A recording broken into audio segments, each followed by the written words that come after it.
This is South Asia Matters, the show on South Asia, and everything about South Asia on the Avaz South Asia channel. I'm Jyoti Malhotra, and I'm here in Colombo with Mr. A Sumanthiran, who is an MP, a Member of Parliament from Jaffna in Sri Lanka. Jaffna, as you know, is the province in the north of Sri Lanka, which is dominated by Tamils. And Mr. Sumanthiran represents the Jaffna and the Kilinochchi district, which constitutes his constituency. Mr. Sumanthiran, welcome to Avaz South Asia. You are an old friend of Avaz. Yes. So my first question to you is that what is the situation like in Sri Lanka today, 1.5 years after the so-called People's Revolution, the Aragalia, and what is the situation like with the Tamil community in Sri Lanka? Well, 1 year on, a lot of us are very disappointed that the People's Movement for Change has sort of got stuck, as it were. We thought meaningful changes would happen. Immediate changes happened, including the fleeing of the then president. Mm-hmm. But thereafter, things have got back to business as usual. What does that mean? Means Mr. Ranil Wickremesinghe became Prime Minister, and then he sort of restored what he calls normalcy, mm-hmm. which in most people's eyes is business as usual, what we were there before, and no meaningful change is being allowed to happen. What kind of change did you want? Well, we wanted change with regard to corruption at the highest levels. Politicians... At the highest levels? Yeah, at the very including high level. At the level of the president? President, yes. You're accusing Mahinda Rajapaksa, the former president, of corruption? Him and his acolytes. Mm-hmm. That was a call of the people at that time to oust the Rajapaksas and bring out the corruption in the open. Unfortunately, Mr. Wickremesinghe was appointed by the Rajapaksas to his office. Okay. And so he is not lifting a finger against any of these corrupt deals. And the general sentiment of the people is that he's protecting them because he was brought to that office by them. Okay. So that's one aspect of it. Yeah. The other is that there is an economic collapse brought about again by the Rajapaksas. For that, the country is somewhat grateful that Mr. Wickremesinghe has restored some kind of normality. Mm-hmm. Nevertheless, the root causes of that and those responsible for that are not being pursued. He's trying his best to sort of do some patch-up work and carry on. And even in that respect, it is the poor, the vulnerable, the marginalized who are being hit, while those who made money on the misery of others are still able to continue in the same vein. So there again, although some normality has been restored, the economic hardship continues, mm-hmm. And people are disappointed that again it is the poor who are being targeted. But the IMF has given Sri Lanka a loan. There is a bridging loan that you've got. The second tranche is now underway. So in a sense, Mr. Wickremesinghe, the president, has been able to rally the international community behind you. India has been very, very supportive, given nearly $3 billion as a... So India gave that when Gotabaya Rajapaksa was president, and Basil Rajapaksa, who is accused of most of the corruption, was the Minister of Finance. They were at the helm when India gave that money. No, India gave the money even over the last year. Yeah, last even year. After the Aragalia. No, not after the Aragalia. India gave that money between January and April. Yes. But the Aragalia was underway. It was, Aragalia started in May. India gave its money between January and April. Okay. Both Rajapaksa brothers, or the three Rajapaksa brothers were at the helm. One was Prime Minister, one was President, the other was Minister of Finance. That's when India gave that money. Mr. Wickremesinghe has been able to, yes, get support from the IMF. And that also is not a strange thing. I don't think the world community wants Sri Lanka to fail. So they will sustain the country. We are a great strategic location for most world powers. And so they will not want Sri Lanka to go down in that sense. But Mr. Wickremesinghe has not been able to actually get the second tranche in time from the IMF. IMF has various conditions and they say those have not been fulfilled, and therefore the second tranche is being delayed. They have come down very hard on corruption. Their governance diagnostics identifies large-scale corruption that is still being tolerated. So we've come to the crunch time, as it were. Unless that is dealt with, and unless Mr. Wickremesinghe shows intent to deal with corruption, we won't be out of this in any time soon. But in Parliament, when you have these discussions in Parliament, what is the flavor? Is the opposition, like yourself, opposition? Yeah, we are continuously raising. But are you willing to support the government in this endeavor? We are willing to support the government in trying to bring the country out of the economic dire straits that we are in, but in a meaningful way. We can't allow the government ministers to continue to make money on the misery of the people. There is large-scale corruption in the health ministry. In every sector, there is corruption that's continuing to happen. I'm not only talking about the past corruption. Even now, on the economic crisis, they are still making money. We have brought no confidence motions. We have discussed this in Parliament. We have brought out so many issues such as this. But Mr. Wickremesinghe is unmoved because he has been brought to that office by this corrupt regime. And he is beholden to them. So he is turning a blind eye to that. So what are the Rajapaksas doing today? They are back in Sri Lanka, in Colombo, although you think they are behind the scenes and they still operate and influence the politics of your country? Of course, they hold the majority in Parliament. It's a false majority. The Parliament no longer has a mandate of the people. That was withdrawn last year very clearly. But they still hold the majority in Parliament. And Mr. Wickremesinghe, for exchange for that majority that they give him, is tolerating all the blatant corrupt deals that are going on. So, Mr. Sumanthiran, I see that in these 2 points that you made, the first is corruption, the second is that the economic crisis is still, that the economy is in still very poor shape in dire straits. But you haven't talked about the situation of the Tamil community. And the Tamil community also is now, in a state of exasperation because Mr. Wickremesinghe, as he took office, declared that by the 4th of February 2023, the Tamil national question would be resolved. What is the Tamil national question? This is for viewers who don't know what that means and what the 13th Amendment, which we talk about. The Tamil national question is about setting right the majoritarian rule that has come about as a result of a simple majority rule in the country.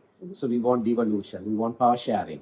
And there is devolution of police powers and land powers to the people devolution of the provinces. Powers of governance that are somewhat provided for in the 13th Amendment that came about after the Indo-Lanka Accord.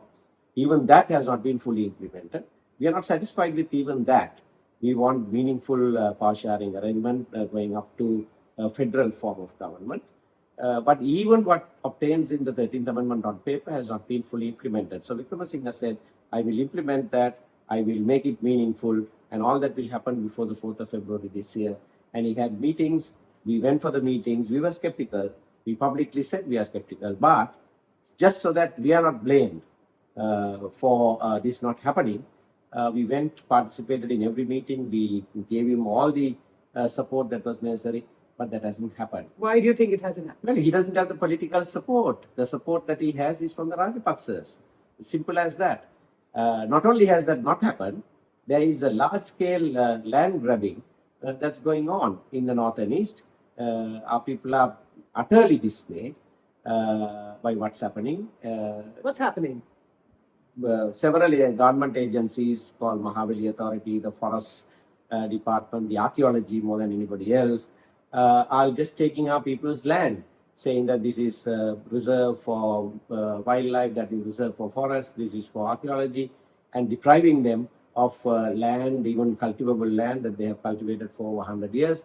All that is being taken away, and whatever protests that we make, appeals that we make to the president, He says, yes, I will look into it. Last week I met him and told him about a grazing land in Vaticlo. He gave orders, in my presence, he gave orders to the police to immediately take that back for the people, but it doesn't happen even now. Either they're not listening to what he's saying, or after I leave the room, he calls them back and says, don't do what I told you to do in his presence. What do One you of the think? two is happening. Which one do you think? I'm not sure which is happening at the moment, but certainly one of the two is happening. So our people are thoroughly dismayed. Why are they at what's taking this happening. land? What was the need to take this grazing land? Because they are taking it and settling Sinhala people from adjoining districts in that district, in the Vaticlo district, from Polnarva district and from Ampara district. People have been brought and they are being settled there. So the singleization of Yes. the Jaffna province is taking place. This is the eastern province. This is the eastern province. Eastern province, the Tamil district. This is happening. So that's just one example. It's happening at a rate in both north and the eastern provinces. You talked about archaeology. What is the archaeology? Archaeology department is functioning as though they are the protectors of Buddhism and Sinhala Buddhism at that. And so they go and mark out the ancient ruins and they say, no, you can't cultivate 300, 400 acres of paddy land around it, oust the farmers from there. And then they say this is an ancient monument and nobody can enter that place. Then they build a new Dagabas on top of that. And On top of that? On top of that, that's what happened. Existing monument? The existing ruin. That's what happened in Kurundur Malai in Mullaitivu. Despite a court order not to build anything, they went and did that and completed the building.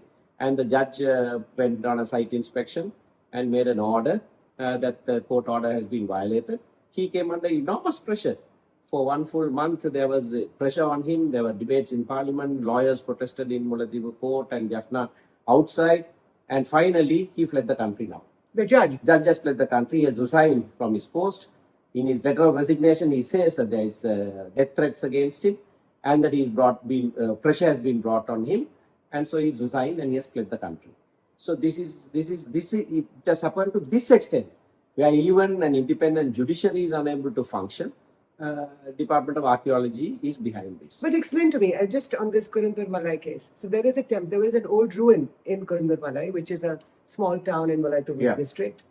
And what happened then? So this old ruin was what? Was it a Sinhala temple? There is claims that there is a Buddhist Dagaba. There is a claim that there is a Hindu religious site. A Buddhist Dagaba is a Buddhist, like a stupa. A stupa, a ruin. Okay, a ruin. Plus, the Hindus have been worshipping there for hundreds of years. But Vishnu temple? There's a trident there. They call it Adi Sivan temple. And there was some, breach of the peace, likely. And so the court intervened and said, all right, both parties have the right to go and worship, but don't make any building. Don't change it. This is recent. This was 2-3 years ago that order was made. Okay. But the archaeology, in scant respect of the court order, went ahead and built a new stupa on top of the ruin. And they claim that they have the right to do that because not only are they to preserve monuments, they can restore also. And they say this is restoration. Okay. So there was this issue. It came up a few months ago again, and the judge made a site visit. And a former Minister of Public Security went there and tried to intimidate the judge. Judge said, no, I can't hear you. I only came for a site visit. He did that and he went back. That member of parliament came to parliament and said, how can a Tamil judge order me, a Sinhalese, not to speak there? And so on. And so there was a lot of agitation that the judge was being criticized like this for his ethnicity. This went on for a while. So he's making these racial slurs in parliament. He did that in parliament. Who is this protested. Sarath Veerasekara. We protested, saying that you can't do that. Nothing has happened to him. Under cover of parliamentary privilege, he's done that. And then this judge says, there were death threats and various pressures brought on me. So this Hindu temple still exists next to this new stupa? No, they broke that trident and threw it away some time ago.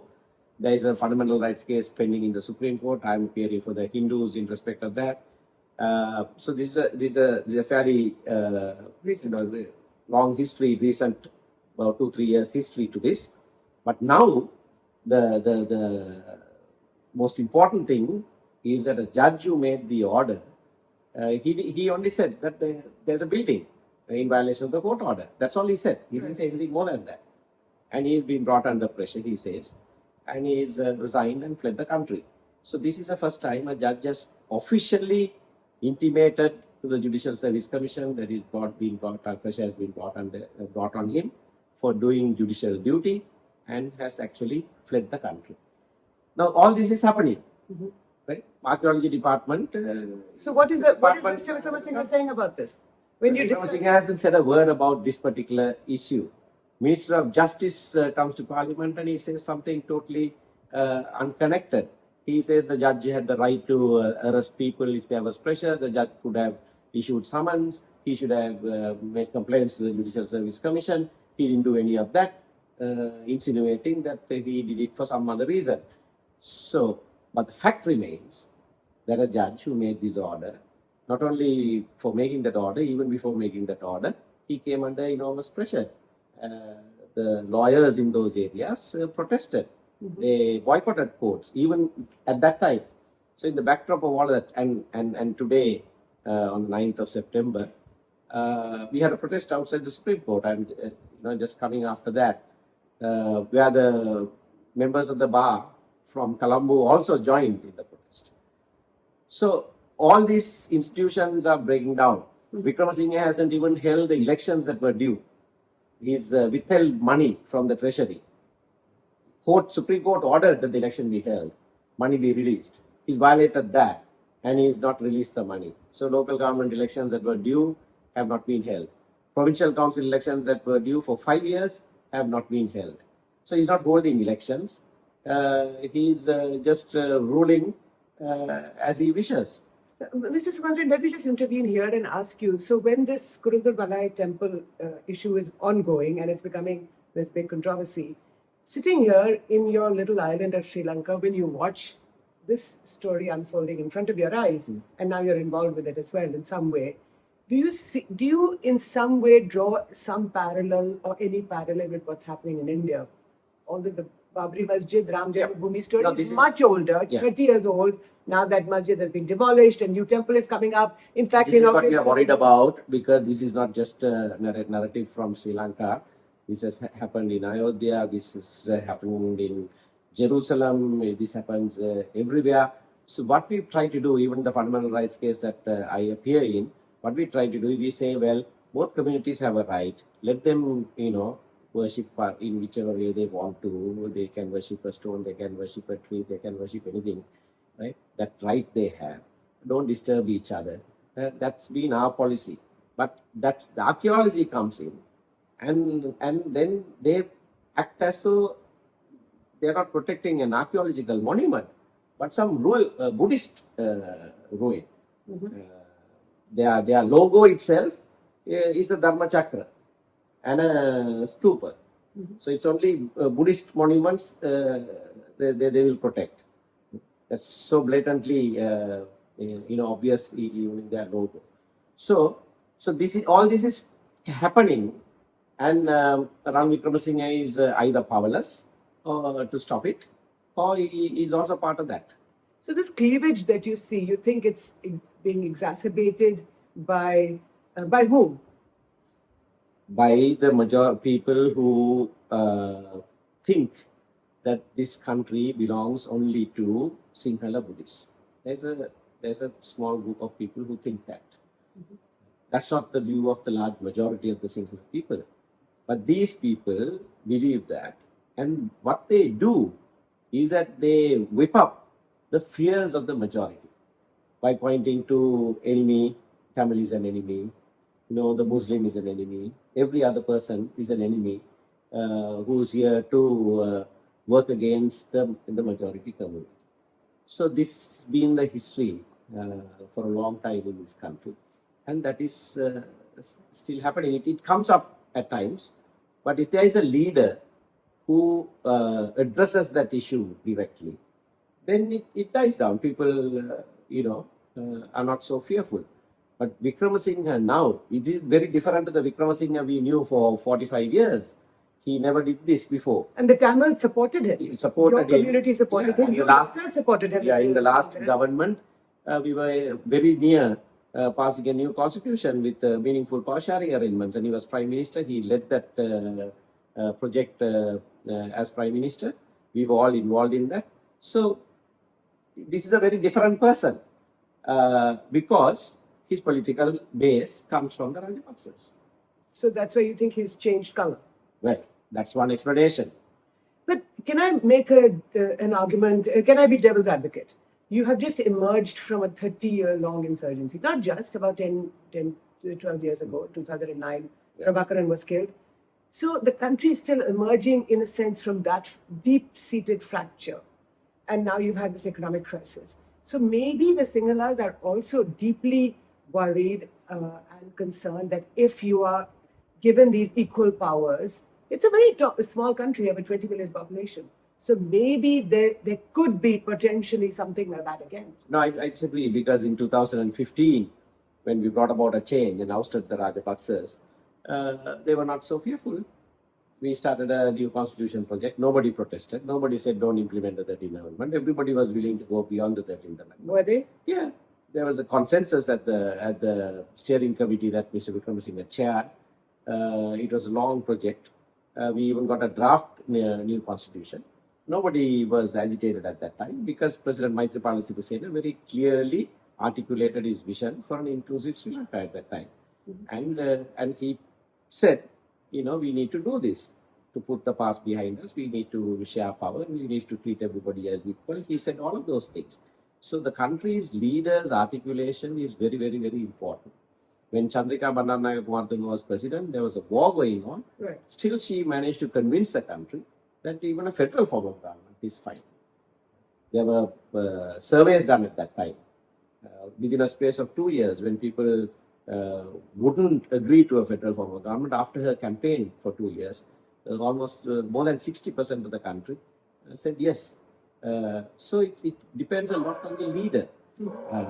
Wickremesinghe was one such leader. He was always for devolution. He was always for equal rights for all. Mm-hmm. That's the Wickremesinghe we've known for decades. But unfortunately, he's behaving as a cat's paw of the Rajapaksas now.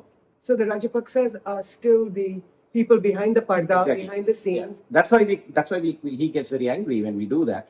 But we call him Ranil Rajapaksa. We don't call him Ranil Wickremesinghe anymore. But with the TNA, the Tamil National Alliance, of which you are a part, now you are the ones who supported Ranil Wickremesinghe last year. Yeah. So do you regret that? No, last year we did not. When he was a candidate for presidency. When he was candidate. Okay. We did not support him. We took a decision and voted against him because we knew who his support base was. So we did not. We supported Dallas Ala Peruma.